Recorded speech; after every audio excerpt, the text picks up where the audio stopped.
तारक मेहता का उल्टा चश्मा के एपिसोड की शुरुआत जेठालाल के पत्र पढ़ने और बबीता को समझाने ऐसे ही होती है। पत्र में प्रेमी ने उल्लेख किया है कि जब उसने अपनी लड़की को देखा और पहली बार उसके जीवन ने अपना संतुलन खो दिया। प्रेमी का कहना है कि उसकी साइकिल उसकी पसंदीदा थी, लेकिन जब उसने अपनी लड़की को देखा तो वह अपनी साइकिल भूल गया और उससे प्यार करने लगा। अंत में जेठालाल कहता है कि प्रेमी ने लिखा है I love you, I love you, I love you. Bapuji वहां आते हैं और सोचते हैं कि जेठालाल बबीता को आई लव यू कह रहा है।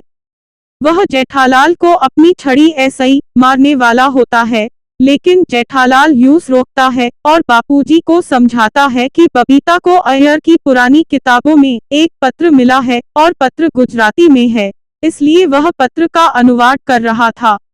अय्यर वहां आता है और बबीता ऐसे ही पूछता है कि क्या उसने जेठालाल को लेटर दिया था। जेठालाल ने चिट्ठी पढ़कर बबीता को समझाया।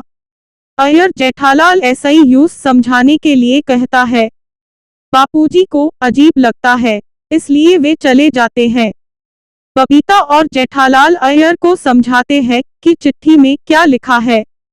जेठालाल कहता है कि वह दया के लिए पत्र पढ़ना चाहता है, इसलिए वह इस पत्र को एक दिन के लिए रखेगा। अय्यर पत्र लेता है और कहता है कि वह इसका तमिल में अनुवाद करना चाहता है, उसके बाद जेठालाल ले सकता है। अय्यर और जेठालाल बहस करते हैं। बबीता पत्र लेती है और कहती है कि वह प्रत्येक को पत्र की एक फोटोकॉपी देगी और वे जो चाहे कर सकते हैं।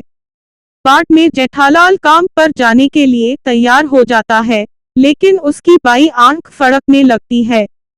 बापूजी कहते हैं कि अगर बाई आंख झपकती है तो कुछ बुरा हो सकता है।